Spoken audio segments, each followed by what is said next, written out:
Genius, स्वागत है मेरे चैनल स्कूल किड में। मैं रेखा तिवारी आज आपको रस बताने आई हूँ। रस पढ़ाऊंगी जिसमें आपको बताऊंगी कि रस होता क्या है, रस का स्थायी भाव क्या है, रस के स्थायी भाव कितने प्रकार के होते हैं और रस की परिभाषा क्या है। जैसे बच्चों आपको मालूम कि बोर्ड पेपर आ रहे हैं, बोर्ड पेपर में रस से रिलेटेड कोई ना कोई क्वेश्चन जरूर बनता है, चाहे हाई स्कूल हो चाहे इंटर हो। बच्चों कहीं कहीं तो 5th और 8th भी बोर्ड होते हैं, वहां भी आपके रस आते हैं। 5th क्लास से लेकर और आपके इंटर तक रस आते हैं। तो रस के विषय में आपको मालूम होना चाहिए कि रस होता क्या है, रस का स्थायी भाव क्या है। ठीक है, तो मैं आज आपको इसी के विषय में बताऊंगी। पहले बताऊंगी मैं रस की परिभाषा, फिर उसका स्थायी भाव। ठीक है, और स्थायी भाव में कितने प्रकार के स्थायी भाव बताए गए हैं, यानी स्थायी भाव कितने प्रकार के बताए गए, उनकी संख्या कितनी बताई गई है। ठीक है, चलते हैं। देखिए यह है रस। रस का मतलब होता है निचोड़। अगर बच्चों काव्य में रस नहीं होगा तो काव्य का काव्य माना नहीं जाएगा, ना ही उसमें हमें ना कोई करुण मिलेगा और ना कोई हंसने वाली आनंद, कोई भी आनंद हमें प्राप्त नहीं होगा। इसलिए काव्य में रस का होना जरूरी है। काव्य रस को काव्य की आत्मा भी कहा जाता है कि ये काव्य की आत्मा है। अगर इसमें काव्य में रस नहीं होगा तो काव्य नहीं कहलाएगा, ना ही किसी प्रकार का आनंद आपको प्राप्त होगा। तो नॉर्मल क्वेश्चन भी बन जाता है कि काव्य की आत्मा किसको कहा जाता है, तो आप कह दो काव्य की आत्मा को रस कहा जाता है। ठीक है, या रस कहते हैं। अब मैं बताती हूँ आपको रस होता है निचोड़, किसी चीज का निचोड़। ठीक है, जब हम किसी चीज को निचोड़ निकालते हैं तो जब उसका इस्तेमाल करते हैं तो हमें सिवा आनंद की प्राप्ति के सिवा और कुछ नहीं मिलता है। आप उसी को रस कह सकते हो।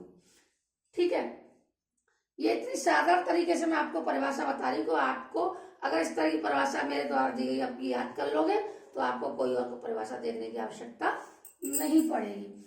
चलिए, रस सबसे पहले मेन क्वेश्चन है कि रस होता क्या है, रस आप किसको कहते हो, रस किसे कैसे प्राप्त होता है, किसको प्राप्त होता है। देखिए, कविता सुनने, नाटक देखने से व्यक्ति को जो आनंद प्राप्त होता है, यानी हम नाटक देखते हैं, कविता सुनते जो हमें खुशी होती है, वही आपकी रस कहलाती है।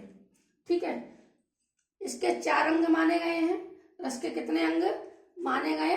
प्राचीन आचार्यों ने इसके 4 अंग माने हैं। नंबर 1 स्थायी भाव, विभाव, अनुभाव और संचारी भाव।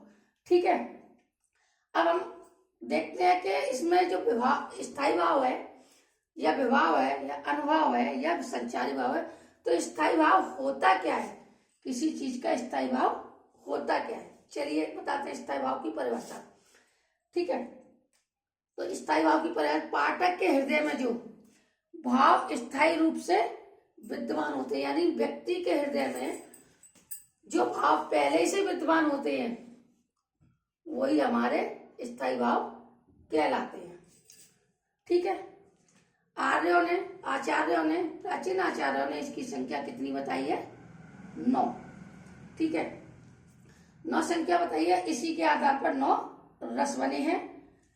स्थायी भाव ये है, इसी के आधार पर 9 रस बने हैं। चलिए पहले स्थायी भाव देखते हैं। रस और स्थायी भाव साथ में ही देख लेते हैं। रति का है श्रृंगार, हास्य का है हंसना, शोक का है करुण, निर्वेद का है शांत, क्रोध का है रौद्र। देखिए अगर हम कोई नाटक देख रहे हैं या कोई कविता पढ़ रहे हैं, ठीक है, तो हमें किसी चीज को लेकर क्रोध की पढ़ रहे हैं, गुस्से वाली पढ़ रहे हैं, तो हमारे ही मन के भाव उसी तरह हो जाते हैं।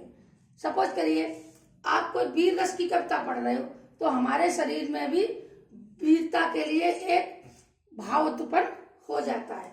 इसलिए जो स्थायी भाव होता है वो मनुष्य के हृदय में पहले से विद्यमान होता है। देखिए, क्रोध, रौद्र, वीर, उत्साह, वीर, भय, भयानक, जुगुप्सा, विवस्सा और विस्मय, अद्भुत। तो देखिए, जैसे हम कोई हंसने वाली कविता पढ़ रहे हैं तो हमारा मन अंदर से, हमारा हृदय अंदर से ही हंसने लगेगा।